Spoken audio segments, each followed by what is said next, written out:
தீபன் தன் வாழ்க்கையின் இருண்ட பக்கங்களில் தள்ளப்பட்டு இனி மீள்வதற்கு வழியே இல்லை என்று முடங்கிக் கிடந்த அந்த நள்ளிரவு நேரத்தில்தான் அந்த தேறுதல் தரும் குரல் அவன் மனதிற்குள் ஒலிக்கத் தொடங்கியது. சுற்றிலும் இருந்தவர்கள் எல்லாம் கைவிட்டுவிட்ட நிலையில் உடல்வலியும் மனவேதனையும் தீபனை சிதைத்துக் கொண்டிருந்தபோது அந்த ஒற்றை வாக்கியம் அவனுக்குள் ஒரு புது தெம்பை பாய்ச்சியது.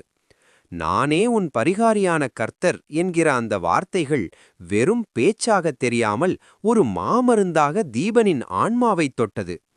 இதுவரை அவன் தேடிய வைத்தியங்களும் அவன் நாடிய மனிதர்களும் தராத ஒரு நிம்மதி அந்த வினாடியில் அவனுக்கு கிடைத்தது.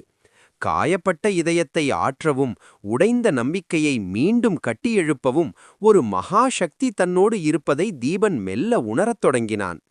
பரிகாரி என்றால் குணமாக்குகிறவர் மட்டுமல்ல, இழந்தவற்றை திருப்பித் தருகிறவர் என்பதையும் அந்த அமைதி அவனுக்கு புரிய வைத்தது.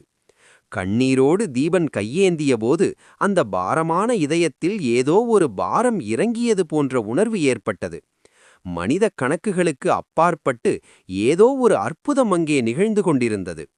இனி பயமில்லை என்கிற தைரியம் தீபனுக்குள் முளைக்கத் தொடங்கிய அந்த நிமிடம் அவனது போராட்டங்கள் எல்லாம் ஒரு முடிவுக்கு வரத் தொடங்கின. அந்த வார்த்தையின் வல்லமை அவனது நோயையும் நோவையும் ஒரு சேரப் போக்கி தீபனை ஒரு புது மனிதனாக மாற்றியது. இருளுக்கு பின்வரும் வெளிச்சத்தைப் போல அந்த வாக்குறுதி அவன் வாழ்வின் அஸ்திவாரமாகவே மாறிப்போனது.